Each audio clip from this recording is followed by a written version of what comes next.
पीयूष जी, आपका न्यूज़ 18 के इस स्पेशल शो में बहुत स्वागत। आप यहाँ हमारे स्टूडियो में आए, आपका बहुत बहुत धन्यवाद। नमस्कार, थैंक यू। चुनाव गर्मी में है, तीन तीन राउंड हो चुके हैं। आपका चुनाव 20 मई को है।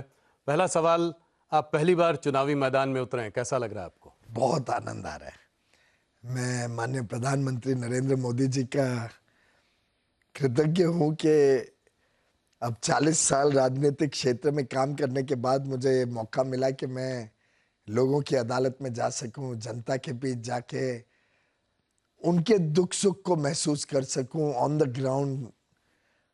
और एक प्रकार से 40 सालों में कई चुनाव देखे, कई चुनावों की रणनीति बनाई, कई चुनावों में दूसरों के लिए काम किया।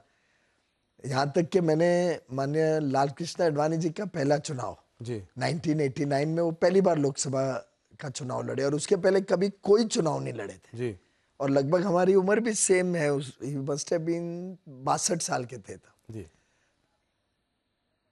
पर अपने आप जब व्यक्ति उम्मीदवार होता है जी तो एक अलग ही स्वाद भी है, एंग्जाइटीज भी होती है जी और ओवरऑल देखे तो एक मेच्योरिटी भी डेवलप होती है लोगों के बीच में जाके उनके साथ रोजमर्रा का जीवन बिता के। महाराष्ट्र पे लौट कर आएंगे, आपके आपके चुनाव क्षेत्र पर भी बात करेंगे। पर आप आज हमारे साथ हैं, आप नेशनल लीडर हैं, आपने बहुत मंत्रालय संभाले हैं। एक समय में तो मुझे लगता है सबसे ज़्यादा मंत्रालय आप संभाल रहे थे सरकार में। मैंने अभी अमित शाह जी का इंटरव्यू किया, उनसे पहला सवाल पूछा। मैंने कहा ये आपका नारा था अब की बार 400 पार, तो क्या ये नारा अभी भी अपने आप में खड़ा हुआ है या गाड़ी पटरी से उतर रही है? पूरा कायम है। जी और जब आप जमीन पर उतरते हो, जब आप लोगों के बीच जाते हो, उनका प्रतिसाय, उनका रिएक्शन, और पॉलिटिकल लीडर्स समझ लेते हैं ऑडियंस के रिएक्शन से कि क्या रिस्पांस मिल रहा है, स्पीच के दौरान क्या रिस्पांस है, विषय के दौरान क्या रिस्पांस है। मेरा तो व्यक्तिगत मानना है कि 400 पार तो होगा ही, पर जिस प्रकार के बहुत ही भद्दे, विवादित और ओछे तौर के वक्तव्य विपक्ष कर रही है, जिस प्रकार के मुद्दों को फेक नैरेटिव्स द्वारा टर्न करने की कोशिश कर रही है, जिस प्रकार से आपसी अंदरूनी झगड़े इंडिया अलायंस में सामने आए, केरल में सीपीएम और कांग्रेस के बीच की कुश्ती, वेस्ट बंगाल में दोस्ती कर रहे हैं लेकिन वेस्ट बंगाल में टीएमसी और कांग्रेस लड़ रहे हैं।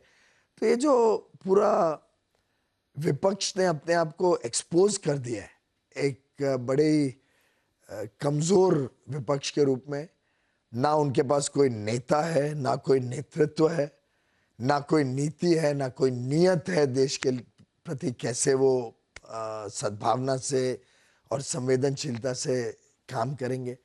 ऐसी परिस्थिति में प्रधानमंत्री नरेंद्र मोदी जी के 10 वर्ष का कार्यकाल और उनके 50 वर्ष का बेदाग सामाजिक जीवन, जी ये अपने आप में लोगों को प्रोत्साहित करते हैं और विश्वास दिला रहे हैं उनको कि मोदी जी ही है जो इस देश को विश्व पटल पर लेके जाएंगे। इधर कुछ देखा है कि मतदान कुछ कम रहा 2-3 चरण में।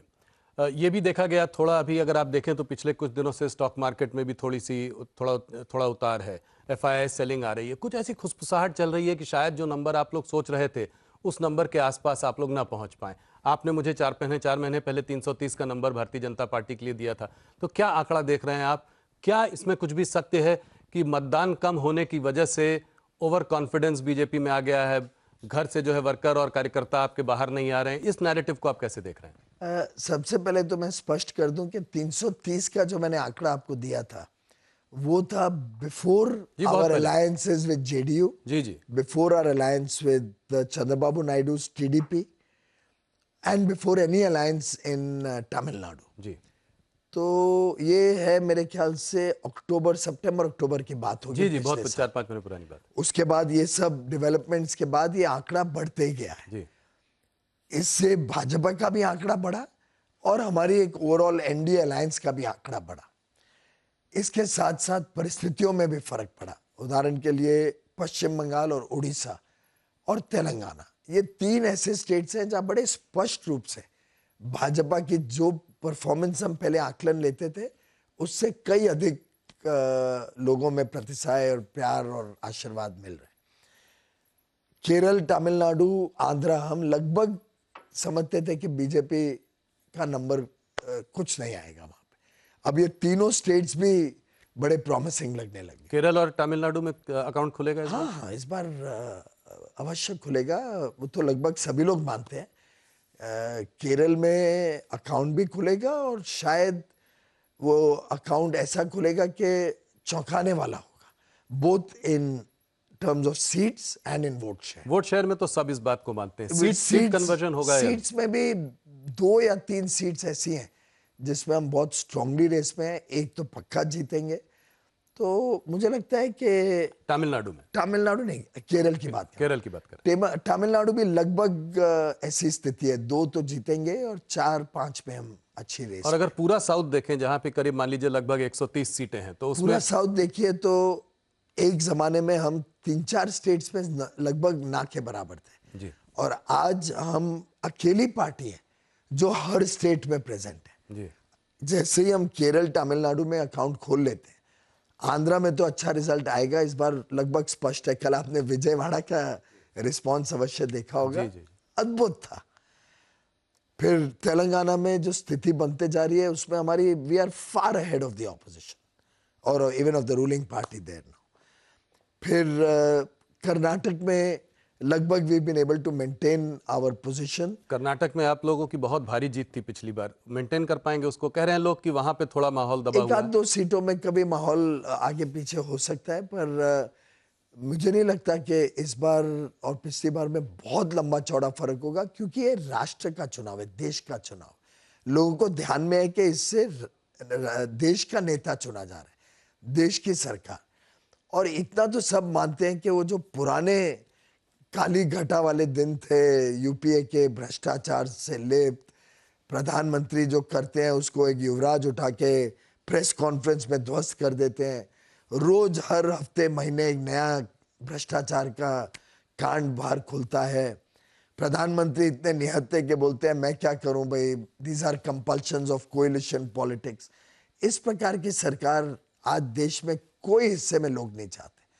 तो दक्षिण में जो माननीय अमित शाह जी ने कल कहा, मैंने भी ईमानदारी से सोचा नहीं था उस दिशा में। फिर बाद में जब आंकड़े जोड़े और देखा तो मुझे ध्यान में आया कि और कोई पार्टी नजदीक भी नहीं आती है।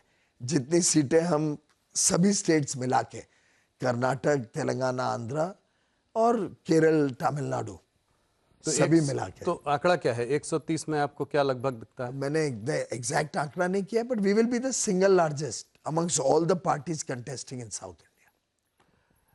पीयूष जी, थोड़ा सा बड़े मुद्दों पे एक आध बात करते हैं। अगर आपको इतना ही कॉन्फिडेंस है कि 400 पार आराम से होगा, भारतीय जनता पार्टी की 370 सीटें आएंगी, तो जो ये चुनाव का मोमेंटम शुरू हुआ था, तो आप लोग डेवलपमेंट की बात कर रहे थे, इकोनॉमी की बात कर रहे थे, अपने मोदी जी के कार्यकाल में जो भी बड़े बड़े काम हुए हैं उनको गिना रहे थे। इधर इधर खास करके 2 चरण के बाद ये देखने को मिला कि अब जो है पूरा चुनाव हिंदू मुसलमान पर आ गया है। प्रधानमंत्री जी ने भी राजस्थान में अपने रैली में इसकी बात करी। यहाँ तक कि ये बात हुई कि कांग्रेस जो है वेल्थ डिस्ट्रीब्यूशन की बात कर रही है, हिंदुओं का जो है कि जमा पूंजी लेकर मुसलमानों में बांट देगी, घुसपैठियों में बांट देगी।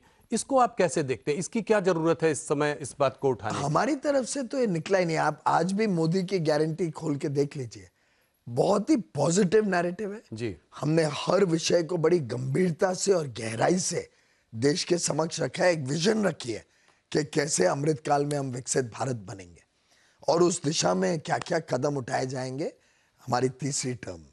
मुझे लगता है कि दुर्भाग्यपूर्ण है कि कांग्रेस के मैनिफेस्टो आने के बाद उनका पोल खोल हो गया, उनका खुलासा हो गया कि वो अभी भी तुष्टीकरण की सोच में है। वो अभी भी सैम पिट्रोडा जी के दिखाए हुए आर्थिक विषयों पे चलने की सोच रहे हैं। उनके लिए अभी भी जो भेदभाव की राजनीति है वो प्राथमिकता लेती है। और उन्होंने जिस प्रकार के भ्रम पैदा करने की कोशिश की समाज में, उसको हमें लोगों के बीच में ठीक से प्रेजेंट करना आवश्यक लगा। और मैं समझता हूँ डेवलपमेंट और पॉजिटिव एजेंडा की बातें हमने नहीं बंद किया लिखनी, पर स्वाभाविक रूप से मीडिया हो, सोशल मीडिया हो, उसमें चटपटी बातें, थोड़ा बहुत एक्साइटमेंट या टीआरपीज और हेडलाइन हंटिंग तो रहती है। तो इससे ऐसा सा फील होता है कि ये नैरेटिव चेंज हुआ है।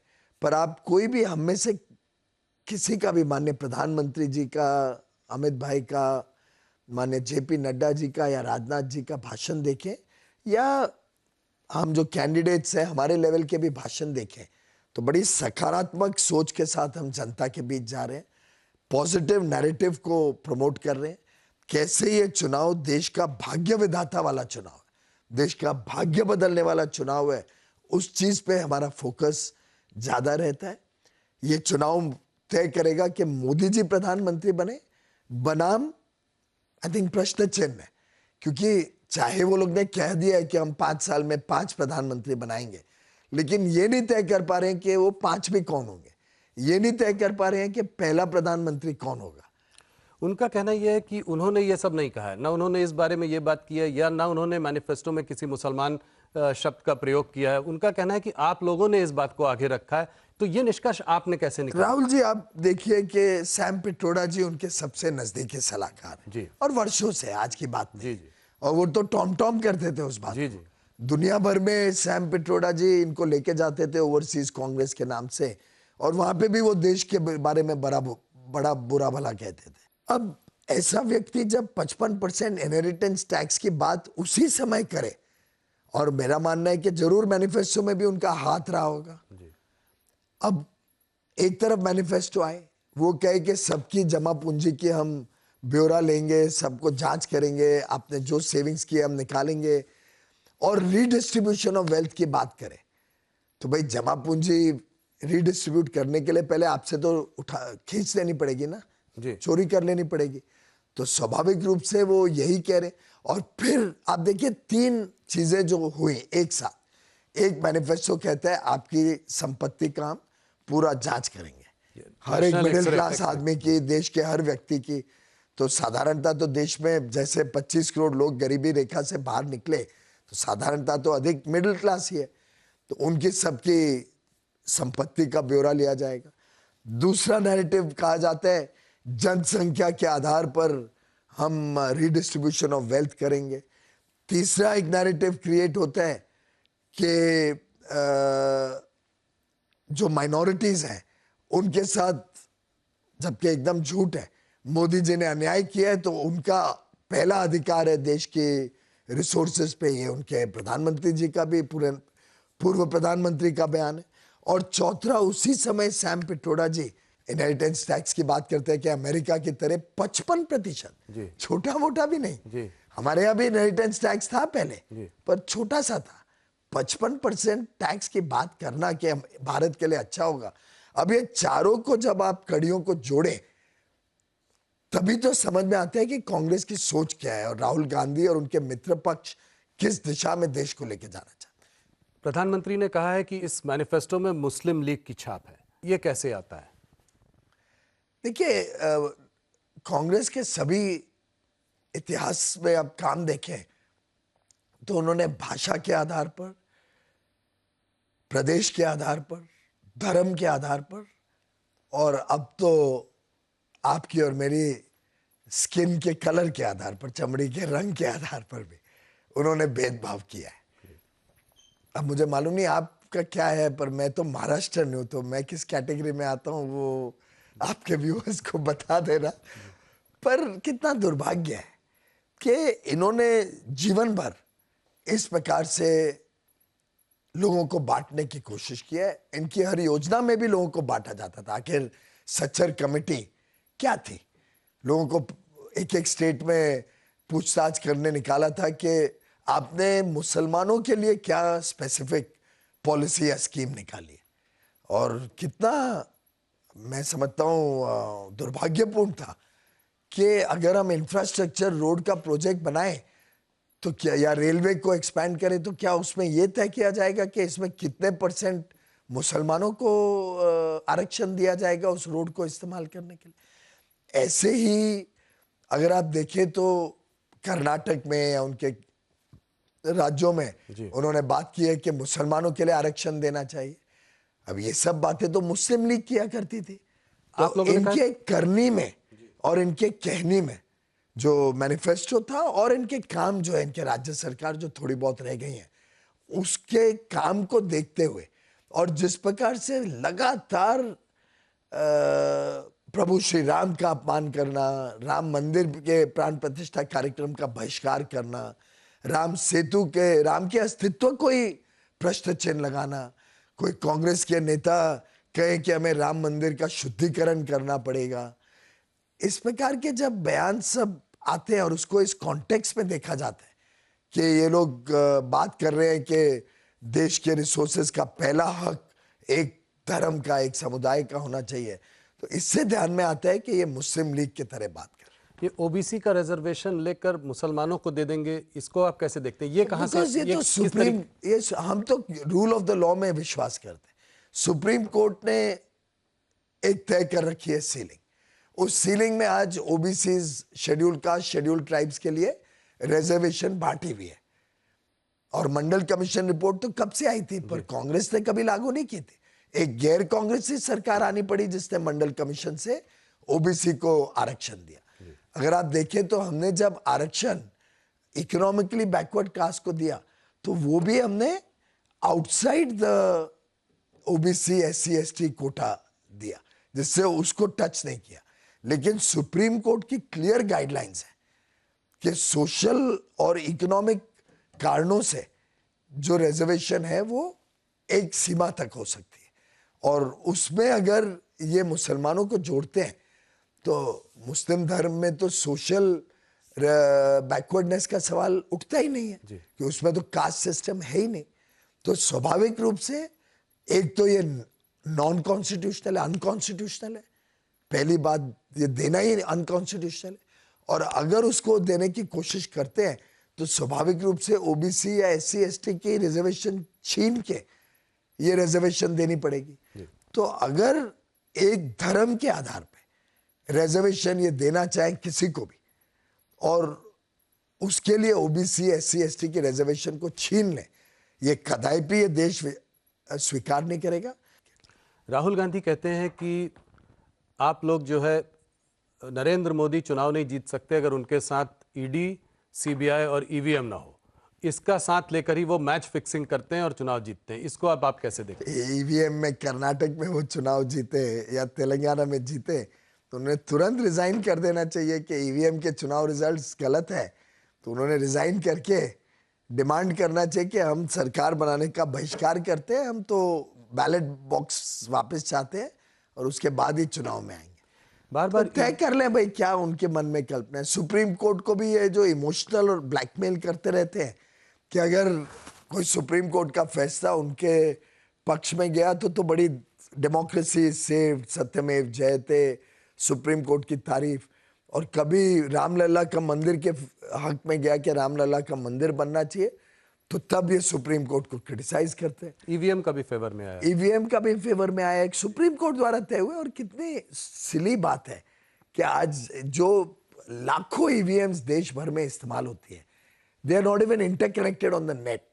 मतलब इनका इतनी सोच ओछी है, मतलब I would say it is below contempt to even imagine कि देश में 12 लाख से अधिक कितने ईवीएम चलती हैं, दे आर नॉट इंटरकनेक्टेड। तो अगर किसी प्रकार का भी कुछ गलत काम हो तो 12 लाख ईवीएम्स को टेम्पर करना पड़े, और उस हिसाब से अगर चले तो विपक्ष की किधर भी कोई सरकार या कोई चुनाव में जीतने का सवाल ही नहीं उठता है। तो बड़ा सिली नैरेटिव है। पहले से ये जानते हैं कि हारने वाले हैं, तो अभी से ग्राउंड्स बना रहे हैं कि क्या नैरेटिव क्रिएट करेंगे जिससे राहुल गांधी की हार है, इससे बचाने के लिए ये ईवीएम की हार है। कल को बोल देंगे शरद पवार की वजह से हार गए, कल बोल देंगे उद्धव ठाकरे की वजह से हार गए, क्योंकि उन्हें राहुल गांधी और गांधी नेहरू परिवार को बचाना है। रही बात ईडी सीबीआई की, मैं समझता हूँ कानून अपना हिसाब से चलता है। There is a rule of law. आपने भ्रष्ट काम किए तो आप पकड़े गए, अगर if you got caught with your hand in the till तो कानून अपना काम करेगा ही। पर एक बात तो है पीयूष जी की, ज्यादातर जो केसेस ईडी के जो रेड्स हो रहे हैं वो ऑपोजिशन पार्टीज में ही हो रहे हैं। अभी एक नेशनल न्यूज़पेपर ने एक रिसर्च भी किया था, उन्होंने देखा कि करीब 25 नेता जो बीजेपी छोड़कर अन्य पार्टियों में चले गए, उनमें से 23 नेताओं के खिलाफ या तो केस ड्रॉप हो गए या उसको ठंडे बस्ते में डाल दिया गया। तो इसको कैसे देखें? मुझे लगता है कि law takes its own course, law takes its own time also, पर हमारी सरकार किसी केस में इंटरफेयर नहीं करती है। ये इंडिपेंडेंट एजेंसीज हैं, इनको अपना काम करना है। और मुझे लगता है before we take anybody in our party, हम ये भी देखते हैं कि किस व्यक्ति के ऊपर कैसा केस है और वेदर वो व्यक्ति हमारी पार्टी के इथॉस में फिट होगा कि नहीं। अगर किसी ऐसे कितने लोग हैं जो ज्वाइन करना चाहते हैं जिनको हम नहीं लेते हैं हमारी पार्टी में, अगर हमें लगता है कि उस व्यक्ति का बैकग्राउंड ऐसा है कि हम हमारी पार्टी में नहीं ले सकते। और अगर उनके अगेंस्ट केसेस चल रहे हैं, आपकी पार्टी ज्वाइन कर चुके हैं, तो वो नहीं दबाए जाएंगे? वो तो कानून will take its own course. ऐसे कोई केस हमारी वजह से बंद हो जाएंगे तो संभव नहीं है, क्योंकि ये एजेंसीज इंडिपेंडेंटली चलती है, कोई हमारे कहने पे नहीं चला सकता। एक और नैरेटिव जो थोड़ा यहाँ पे चला है चुनाव में पिछले कुछ चरणों में, वो रहा है इंडिया पाकिस्तान का नैरेटिव। और उसमें शुरू में ये हुआ कि ये भारत वो भारत नहीं है जो तमाशा देखता रहेगा खड़ा होके, घर में घुस कर मारेगा। कुछ ये भी बातें चली थी, कुछ गार्डियन में एक फॉरेन पब्लिकेशन, उसमें आर्टिकल भी आया था कि कुछ हमारी इंटेलिजेंस एजेंसीज ने कुछ 20 टेररिस्ट को पाकिस्तान के सॉइल में मारा। तो ये सब, इन सब पे टिप्पणियाँ भी हुई हैं हम लोगों ने। तो इसको आप कैसे देखते हैं? मणिशंकर अय्यर जी ने अभी आके कहा कि जो है पाकिस्तान के संग हमको खिलवाड़ नहीं करना चाहिए, ऐसे में उनको ये नहीं समझना चाहिए कि उनके पास एटम बॉम्ब है, वो भी रिएक्ट कर सकते हैं। तो इसको आप कैसे देखते हैं? ये भी एक तरीके से तुष्टीकरण का ही नैरेटिव है। देखिए, भारत में बहुत स्पष्ट नीति है कि ना हम दूसरे देशों के राजनीति में इंटरफेयर करते हैं, ना दूसरे देशों ने हमारी राजनीति में इंटरफेयर करना चाहिए, पहली बात। दूसरी बात, पुराने जमाने में हमारी कमजोर सरकारें रही हैं, ये तो सब लोग जानते हैं। टेररिस्ट हमारे देश में, और मैं तो मुंबई कर हूँ, मुंबई में आके जिस प्रकार से हमें terrorist have held us to ransom, और कितने हमने हादसे देखे हैं मुंबई में, चाहे बॉम्ब ब्लास्ट हो या टेरर अटैक हो 2008 का। ऐसी परिस्थिति में ये जो निहत्ती सरकारें कांग्रेस ने इस देश को दी, उसका जरूर हर देशवासी को दुख है। और आज हर देशवासी को गर्व है कि प्रधानमंत्री मोदी जी ने बालाकोट में स्ट्राइक किया या उड़ी में सर्जिकल स्ट्राइक किया। एक बार देश का मनोबल बढ़ा, देश को सुरक्षा का एक माहौल मिला, देश में हर एक व्यक्ति ने अपने आप को सुरक्षित महसूस किया। और ये बड़ा मुद्दा है लोगों के बीच में। एक महिला ने मुझे देखते ही कहना शुरू किया, आप मेरी बात मोदी जी तक पहुंचाइए, क्या हम बहुत खुश हैं, मोदी जी को ही वोट करेंगे। और मैं एक महिला के नाते कहना चाहती हूँ कि मैं अपने आप को सुरक्षित महसूस करती हूँ आज भारतीय होने में। और फिर लंबा उन्होंने एक बड़ा ओजस्वी, बहुत एक्साइटमेंट के साथ 1-1.5 मिनट तक मुझे सुनाती रही कि मोदी जी को ये बताना, मोदी जी को ये बता। तो आई टेल यू, आज मूड ऑफ द नेशन है कि भारत को फाइनली स्वाभिमान मिला है। भारत अब झुकने वाला नहीं है किसी के साथ। ये जो नई सेंस ऑफ कॉन्फिडेंस आई है भारतवासियों में, मैं समझता हूँ प्रधानमंत्री मोदी जी की लोकप्रियता का ये भी एक बहुत बड़ा कारण। ऑपोजिशन का कहना है कि पाकिस्तान को तो आंख दिखाते हैं, मगर जब चाइना की बात आती है तो उस पर जो है सीधा कोई जवाब नहीं देते हैं। तो चाइना ने हमारी जमीन हथिया ली, उस पर हमारा कोई, उस पर आप लोगों का? राहुल जी, हमारी जमीन चाइना ने बीजेपी के समय नहीं हथियाई थी, कांग्रेस के समय हथियाई थी। वो तो कांग्रेस कटघरे में, और कांग्रेस ने जवाब देना है कि हमारी जो जमीन चाइना ने उनके समय ली, जिस युद्ध को हम हारे कांग्रेस के समय, उसका जवाब तो दे पहले कांग्रेस। और भारतीय जनता पार्टी और एनडीए के शासन में भारत की सीमाएं सुरक्षित है। भारत के सेनानियों का, हमारे आर्म फोर्सेस का, सुरक्षा बलों का हौसला भी बुलंद है। आज मुंह तोड़ जवाब देते हैं अगर कोई हमारी तरफ आंख भी उठा के देखता है। पैंगोंग वैली का आपको याद होगा कैसे हमारे जवानों ने एकदम जवाब दिया, और एक व्यक्ति नहीं वहां अपने मोर्चे से हटा। आज उनको हमने इक्विप किया है with the best of facilities, with the best of equipment. Congress के समय में तो आपको ध्यान होगा कि हमारी इक्विपमेंट या हमारी डिफेंस मैन्युफैक्चरिंग इतनी वीक हो गई थी जी। तो आज तो हमारे सेना बलों को नया हौसला बुलंद हुआ है। एक और मुद्दा जो इस चुनाव में आया है, और वो इकोनॉमिक एडवाइजरी काउंसिल जो है प्राइम मिनिस्टर की, उसमें जो जनसंख्या का उन्होंने एक एनालिसिस किया, उसमें देखा है कि मुस्लिम पॉपुलेशन 1950 से 2015 के बीच में करीब 43% बढ़ी है, उसका इजाफा हुआ है। Hindu population at the same time जो है करीब 7.8% गिरी है। ये इस मुद्दे को आप कैसे देखते हैं? वापस आप लोग सरकार में आएंगे तो क्या कदम उठाएंगे कि पॉपुलेशन कंट्रोल के लिए कोई कदम उठाएंगे क्या? ये समझने की कोशिश हम लोग कर रहे हैं। सरकार की तरफ से तो हमारी ऐसी कोई योजना नहीं है, लेकिन भारत की जनता ने इस विषय के ऊपर गंभीरता से अध्ययन करना चाहिए, सोचना चाहिए, इस पे डिबेट होनी चाहिए, मीडिया में डिबेट होनी चाहिए इस विषय के बारे में, और लोगों ने सोचना पड़ेगा कि क्या ये देश का जो बैलेंस है ये गलत दिशा में जा रहा है, क्या इसका परिणाम होगा आगे चल के। आज के दिन आप अगर दुनिया भर में चारों तरफ देखें तो कई देशों में चिंता का विषय उभर रहा है, और कई देश अपने अपने इस प्रकार के चेंज इन डेमोग्राफी के ऊपर चिंता कर रहे हैं, विचार कर रहे हैं, कई लोग तो कानून भी ला रहे हैं जी। पर भारत एक ऐसा देश है जो इंक्लूसिव है, हम सबको लेके साथ में लेके चलते हैं। हम लोग आज मुंबई में हैं, महाराष्ट्र की बात करते हैं। अहम स्टेट है इस चुनाव में, ये आप मानेंगे। पिछली बार आप लोग शिवसेना के साथ थे, 48 में 41 सीटें यहाँ मिली थी। इस बार थोड़ी खिचड़ी है, दो दल टूट गए हैं, एक दल आपके साथ है, एक दल प्रधानमंत्री डुप्लीकेट शिवसेना बोलते हैं। तो इसको इस बार आप कैसे देखते हैं? 28 सीटों पर आप लड़ रहे हैं और 23 सीट पिछली बार भारतीय जनता पार्टी की आई थी। क्या ये डिफेंड कर पाएंगे? क्योंकि बिग पिक्चर में महाराष्ट्र बहुत इंपॉर्टेंट है आप लोगों के लिए। आपको याद होगा 2019 का लोकसभा चुनाव नरेंद्र मोदी जी के नाम पे लड़ा गया। जी। मुझे अभी तक याद है कि हमारे यहाँ के एमपी को, शिवसेना के एमपी को जिताने के लिए मैं गली गली में घुमा हूँ, हर एसोसिएशन और रेजिडेंट वेलफेयर एसोसिएशंस की मीटिंग्स में लोगों को कहा है कि आप मोदी जी को देख के वोट करिए, मोदी जी का चुनाव है, देश के प्रधानमंत्री चुनने का चुनाव। शिवसेना के एमपी जीते थे मोदी जी के नाम पे, और वो भली भांति वो सब समझते हैं। ऐसे ही 19 के असेंबली इलेक्शन में देवेंद्र फडणवीस मुख्यमंत्री बनेंगे बार बार कहा जाता था, उजागर होता था।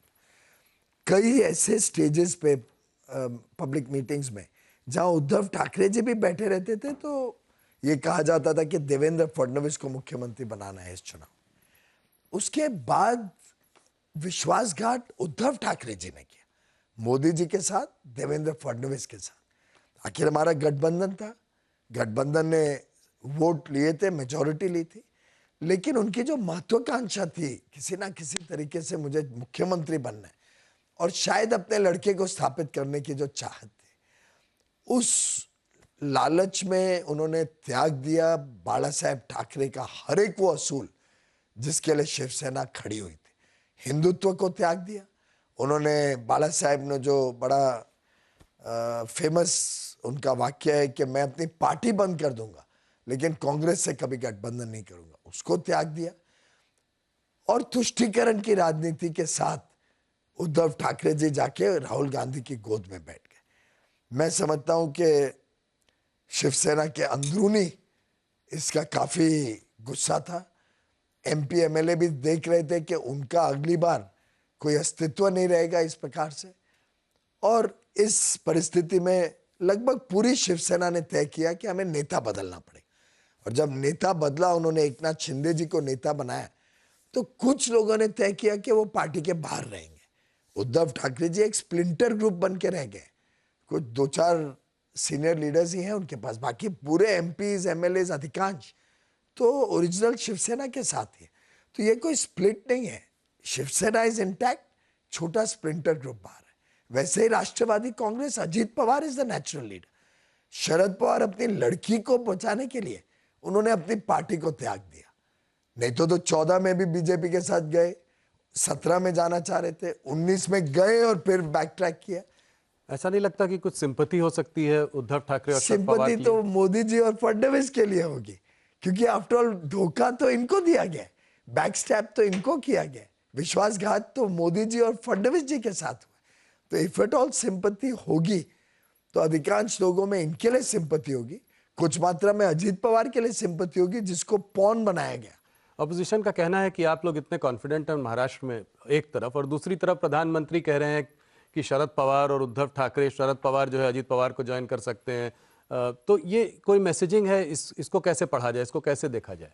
मुझे लगता है उन्होंने तो सिर्फ जब शरद पवार जी ने घुटने टेक दिए और उन्होंने बताया कि अब हम हमारी पार्टी या छोटी पार्टियां कांग्रेस में विलीन हो जाएंगी, तो ये स्पष्ट हो गया। ये बारामती के चुनाव के बाद का, तो ये तो स्पष्ट हो गया कि उनका अंदाजा आ गया है कि बारामती में सुनेत्रा पवार जी जीत रही है और सुप्रिया सुले जी हार रही है, और उनको ध्यान में है कि उनके पास तो एक ही लक्ष्य है कि कैसे सुप्रिया सुले जी को बचाना। तो अब तो ना उनके पास राज्यसभा रहेगी देने के लिए, लोकसभा हार जाएंगे, तो इसलिए शायद उन्होंने सोचा होगा कि मैं सुप्रिया सुले को कांग्रेस ज्वाइन करा दूंगा, पार्टी में और कुछ तो रखा ही नहीं है।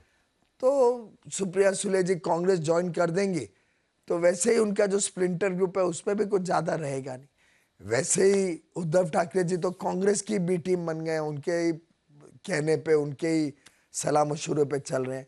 तुष्टीकरण की राजनीति has become the calling card of Uddhav Thackeray ji, जो कितनी हैरानी की बात है। उन्होंने हिंदुत्व को त्याग दिया, बाला साहेब के सभी मूल सिद्धांतों को त्याग दिया। इस बार महाराष्ट्र में काफी मुसलमान उद्धव ठाकरे सेना को वोट कर रहे होंगे। हाँ, आजकल तो मुसलमान वोट्स की राजनीति के पीछे उद्धव ठाकरे जी दौड़ के जा रहे हैं।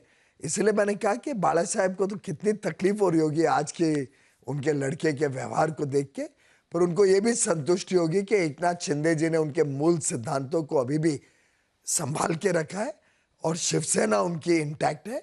दुर्भाग्य है कि खुद का लड़का ही वो सिद्धांतों को छोड़ गया, लेकिन मेरा मानना है कि जो हमारी नीति है, हमारी महायुति की नीति है, हम मुसलमानों को भी इनवाइट करते हैं।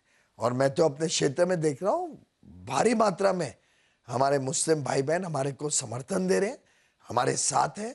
कल भी पूरा एक बड़ा ग्रुप हॉकर्स का आया था मेरे कार्यालय में। उन्होंने सबने कहा मोदी जी ने हमारे ध्यान रखा है, हमें स्वनिधि योजना दी, हमें अलग अलग प्रकार की योजनाओं से लाभ मिला है, ट्रिपल तलाक के कानून से हमारे माता बहनों को सुरक्षा मिली है, हमारी बेटियों की हमें चिंता रहती थी, हमें मोदी जी ने उससे निजात दिलाई, बेटियों की चिंता से। एक डायरेक्ट सवाल आपसे और पूछना चाहूँगा। आपने मुसलमानों की बात की, पर महाराष्ट्र में यहाँ पे मराठा सेंटिमेंट जो है वो क्या भारतीय जनता पार्टी के अभी थोड़ा अगेंस्ट है? यहाँ पे मराठा एजिटेशन हुआ, मनोज जरांगे पाटिल जी ने जो है एजिटेशन किया। आज भी कुछ क्लैरिटी है क्या इसमें, क्या मराठा भारतीय जनता पार्टी के साथ है? और ये एक बहुत बड़ा वोट ब्लॉक है यहाँ पे। देखिए, पूरी मराठा समाज समझता है कि अगर उनके हितों की रक्षा कोई कर सकता है तो प्रधानमंत्री नरेंद्र मोदी जी, और मोदी जी और यहाँ पे हमारी महायुति की सरकार, ये जो डबल इंजन सरकार है, यही मराठा हितों का आरक्षण कर सकती है। वो जानते हैं कि उनका वोट अगर इधर उधर दे दे तो विफल हो जाएगा, ना कोई चुन के आ पाएगा, ना कोई उनके हितों की रक्षा कर पाएगा। तो मुझे पूरा विश्वास है कि मराठा भाई बहन महाराष्ट्र के मोदी जी के साथ है और मोदी जी को ही समर्थन आशीर्वाद देंगे। पीयूष जी, मुंबई नॉर्थ आपकी सीट, भारतीय जनता पार्टी का गढ़ रहा है, पिछली बार भी बहुत भारी जीत हुई थी। क्या पिछले बार के मार्जिन को बीट कर पाएंगे आप? ये तो जनता जनार्दन ही तय करती है क्या बीट कर पाएंगे क्या नहीं, पर अभी तक जो स्नेह, जो आशीर्वाद, जो समर्थन जमीन पे मुझे मिला है, जहां जहां मैं गया हूं मैंने देखा है, झुग्गी झोपड़ी हो, कोई समाज हो, कोई ऐसा व्यक्ति नहीं है, कोई ऐसा पूरे प्रदेश में, पूरे कॉन्स्टिट्यूएंसी में, क्षेत्र में मेरे को क्षेत्र नहीं दिखा, लोग नहीं मिले जिनका रत्ती भर भी मैंने नेगेटिविटी देखी हो। जी। समाज का हर वर्ग आज मोदी जी के साथ जाना चाहता है। ये वोट तो मोदी जी के लिए आशीर्वाद के रूप में उत्तर मुंबई के लोग देंगे। मोदी जी की गारंटी और मेरा दृढ़ संकल्प कि मुझे मोदी जी की गारंटी उत्तर मुंबई के लोगों के जीवन तक पहुंचानी है और उत्तर मुंबई को उत्तम मुंबई बनाना है, ये मेरी निष्ठा। मुझे विश्वास है कि बहुत ही अच्छी तरीके से लोग उतरेंगे वोट डालने, पिछली बार से अधिक वोट डालेंगे और वो वोट मोदी जी के लिए डालेंगे। कांग्रेस के जो कैंडिडेट हैं भूषण पाटिल, वो कह रहे हैं कि आप आउटसाइडर हैं, थोड़ा मराठी वर्सेस गुजराती कलर भी देने की कोशिश जारी है। इन सब से कुछ फर्क पड़ेगा? ये आप जब पहली कोई बार मुंबईकर होने के बाद आप अपने को कैसे देखते ये हैं? जब कोई विषयहीन होता है, जिसके पास कोई विषय नहीं हो, जी कोई प्रिंसिपल, पॉलिसी, विजन नहीं हो, जी किसी के पास कोई फॉलोइंग नहीं हो और मुद्दा भी नहीं हो, जी तो वो इस प्रकार के मुद्दों पे उतर आते हैं। और मजेदार बात देखिए ना, हम सब मुंबई कर हैं, आप भी मुंबई कर हूं, मैं भी मुंबई कर। कभी आपने अपने आपको दक्षिण मुंबई कर या उत्तर मुंबई कर बोला है क्या? आपके यहाँ इतने लोग हैं इस स्टूडियो में, मैं चाहूंगा आप सभी का एक पोल ले लीजिए। अगर एक भी व्यक्ति ऐसा बोले कि मैं मध्य उत्तर मुंबई कर हूं या मैं उत्तर पूर्व मुंबई कर हूं, जी हम सब मुंबई कर हैं, हमें शान है, हमें गर्व है हमारे मुंबई कर होने का। कांग्रेस और उद्धव ठाकरे जी शायद मुंबई को भी बांटना चाहते हैं। देश को तो बांटने की उनकी योजना है और नीति है ही, अब वो मुंबई को भी तोड़ना चाहते हैं हिस्सों में, और हमारे मुंबईकर को भी एक दूसरे के साथ लड़ाना चाहते हैं। ऐसे ही पार्टी और ऐसे ही व्यक्ति इस प्रकार के वक्तव्य दे सकते हैं। वैसे हास्य की बात है, क्योंकि वर्षा गायकवाड़ और मैं, हम दोनों सेम एरिया के हैं। मैं सायन का हूँ, वो धारावी की थी, सटे हुए हैं दोनों, एक ही कॉन्स्टिट्यूएंसी है। उन्होंने ये आउटसाइडर वाली बात कांग्रेस की अध्यक्षा के रूप में शुरू की, और अब वो स्वयं धारावी छोड़ के बांद्रा सांता क्रूज में आ गए हैं लड़ने। पता नहीं वो अपने आप को वहाँ इनसाइडर मानते हैं या आउटसाइडर। आदित्य ठाकरे जी बांद्रा में रहते हैं, I think, I am sure Mumbai कर सभी जानते हैं। अब वहां से छोड़ के वर्ली से एमएलए बने, अब पता नहीं वो वर्ली में आउटसाइडर है या इनसाइडर है, ये भी एक देखने वाली बात होगी। थोड़ा सा हट के दूसरे मुद्दे पे आते हैं। मुंबई में बैठे हुए हैं, यहाँ पे भी तुष्टीकरण की बात चल रही है। कोई कह रहा था कि हेमंत करकरे जी को जो है आरएसएस के कोई सिंपैथाइजर पुलिस वाले ने मारा, उसको कसब ने नहीं मारा। इन सब चीजों को आप कैसे देखते हैं? मैं समझता हूँ शर्म की बात है। एक हमारे सेना को तो छोड़ सकती है कांग्रेस। कांग्रेस, उद्धव ठाकरे जी, ये जो MVA so called Maha Vikas Aghadi है, इन सब ने कम से कम हमारे सेना बलों का तो मनोबल नहीं तोड़ना चाहिए, उनकी सैक्रिफाइस को तो नहीं बिलिटिल करना चाहिए, ऊंचा बना देना चाहिए। आप देखिए, अब बाटला हाउस में भी यही किया था। इन्होंने कश्मीर में भी बार बार हमारे सेनानियों को एक प्रकार से बहुत ही नीचा दिखाया। वो स्टोन थ्रोअर्स उनके लिए अच्छे थे, और जो सेना के ऊपर पत्थरबाजी होती थी वो उनको तकलीफ देती थी, इंडिया अलायंस के घटकों को। और अब जब बंद हो गया आर्टिकल 370 हटने के बाद, तो उनको दिखता नहीं है कि कैसे बदलाव आया है लोगों के जीवन में जम्मू कश्मीर। तो मुझे लगता है कि कांग्रेस आज जब हेमंत करकरे जी के बलिदान को इस प्रकार से तुष्टीकरण की राजनीति से जोड़ती है, या तुकाराम जी के जो शहीद होके जिन्होंने कसब को पकड़ा, या जो मेहनत और दिन रात काम करके उज्जवल निकम जी ने टेररिस्ट को फांसी पे चढ़ाया, या हमारे जो सुरक्षा बलों ने बाकी 9 टेररिस्ट को गन डाउन करके मारा, और 2 दिन तक मुंबई रैंसम पे था, वी वर ऑन एज, जो हमारे सुरक्षा बलों ने मुंबई को बचाया, इन सब के सैक्रिफाइस को, और कितने सारे हमारे मित्र, मेरे स्वयं के मित्र, उस 2008 के टेररिस्ट अटैक में अपने जान निछावर कर चुके हैं, कि उनका जीवन चला गया इस अटैक में। ऐसे में इस प्रकार के बयान जब आते हैं कांग्रेस नेताओं से, तो मुझे लगता है कांग्रेस हो, उद्धव ठाकरे हो, शरद पवार हो, ये देश के साथ विश्वासघात कर रहे हैं, हर महाराष्ट्रन के साथ, हर मुंबईकर के साथ विश्वासघात कर रहे हैं। जमीयत उलेमा ने भी कहा है कि फतवा जारी किया है कि मुसलमानों को कांग्रेस, उद्धव ठाकरे और शरद पवार की पार्टी को जो है वोट देना चाहिए। राज ठाकरे जो कि आपके संग जुड़े हुए हैं इस वक्त, उन्होंने कहा है कि मैं भी फतवा जारी करता हूं, हिंदुओं को सबको भारतीय जनता पार्टी और शिंदे सेना और अजीत पवार जी को वोट देना चाहिए। कैसे देखते हैं आप इसको? देखिए, ये तो राज ठाकरे जी कोई रिलीजियस लीडर नहीं है जी। ये तो उन्होंने गुस्से में, आक्रोश में ये बात कही कि ऐसे फतवा देने का किसी को अधिकार ही नहीं है। ये तो एक प्रकार से it was a reaction and a counter attack. जी।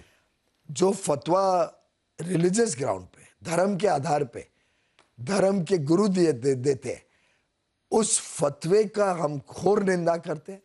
इस प्रकार का फतवा देके सामाजिक समरसता बिगड़ती है। और राज ठाकरे जी तो पॉलिटिकल लीडर है। पॉलिटिकल लीडर तो अपील करते हैं। पॉलिटिकल लीडर अपनी बात रख के लोगों का समर्थन, आशीर्वाद का अनुरोध करता है। ये तो गुस्से में उन्होंने ये शब्द इस्तेमाल किया। मैं समझता हूं इस प्रकार का फतवा देने का किसी मौला, मौलवी या किसी धर्मगुरु को अधिकार नहीं। क्या आपने कभी सुना है कोई भी और धर्म का कोई धर्मगुरु इस प्रकार का फतवा देते हुए, इस प्रकार का आदेश देते हुए कि सब लोग इन्हीं को वोट देंगे, नहीं तो भगवान नाराज हो जाएंगे या उनके जो भी धर्म की आस्था के ऊपर कोई प्रकार का आहत होगी। मैं समझता हूं कि धर्म और राजनीति को मिक्स नहीं करना चाहिए। ये देश सेक्युलर है और सेक्युलर देश में धर्म की हम सबने अपने अपने धर्म की पालना करनी चाहिए। राजनीतिक मैदान पर हम सबने राजनीतिक और ठोस मुद्दों पर राजनीति और चुनाव लड़ने चाहिए। एक सवाल और, आप वाणिज्य मंत्री रहे हैं, रेल मंत्री रहे हैं, आपने रिफॉर्म्स में एक बहुत बड़ा योगदान और बहुत बड़ा पार्ट प्ले किया है। यहाँ का एक बड़ा मुद्दा है श्रम रिहैबिलिटेशन का मुद्दा। इसको आप एक सेंट्रल लीडर होने के नाते, एक जहाँ आपने इतने बड़े काम रिफॉर्म्स किए, इस मुद्दे को आप कैसे देखते हैं? कैसे इसको टैकल करेंगे? क्या सोल्यूशन है इसका? देखिए, मोदी की गारंटी आपने देखी होगी, जी। हमारा संकल्प पत्र 2024 का, ये उसका एक छोटा सारांश है। इसमें पहला ही जो अध्याय है, गरीब परिवारों की सेवा, जी, उसी में माननीय प्रधानमंत्री जी ने जो गारंटी दी है, उसमें स्पष्ट किया है कि स्लम भूमि पर स्लम पुनर्विकास के निर्माण को बढ़ाकर कम आय वाले परिवारों को उच्च गुणवत्ता वाले घरों में पुनर्वासित करेंगे। यानी जहां स्लम है उधर ही इन सीटू रिहैबिलिटेट करके जो हमारे लो इनकम परिवार हैं, कम आमदनी वाले परिवार हैं, उनको एक अच्छा घर मिले, उनके बच्चों की परवरिश अच्छी हो सके, ये हमारे गारंटी पत्र तक में हमने लिखी। तो मैं समझता हूं बड़ा स्पष्ट है कि हम तेज गति से देश भर में जितने स्लम्स हैं उनका पुनर्वास करना चाहते हैं। उनको उन्हीं की जगह पे जहां वो रहते हैं उसी जगह पर उनको पुनर्विकास करके नया घर, अच्छा घर मिले, ये हमारा संकल्प है। पीयूष जी, आप हमारे साथ जुड़े, आपने हमारे सारे सवालों का जवाब दिया, बहुत बहुत धन्यवाद। आपको हार्दिक शुभकामनाएं। आपको चुनाव के लिए 20 तारीख को मतदान है। उसके बाद वापस हम लोग मिलेंगे, आपसे फिर पूछेंगे जो आपने प्रेडिक्शन आज किए हैं सही हैं कि नहीं चुनाव में सरकार बनने के बाद। बहुत बहुत धन्यवाद। धन्यवाद राहुल जी, नमस्कार।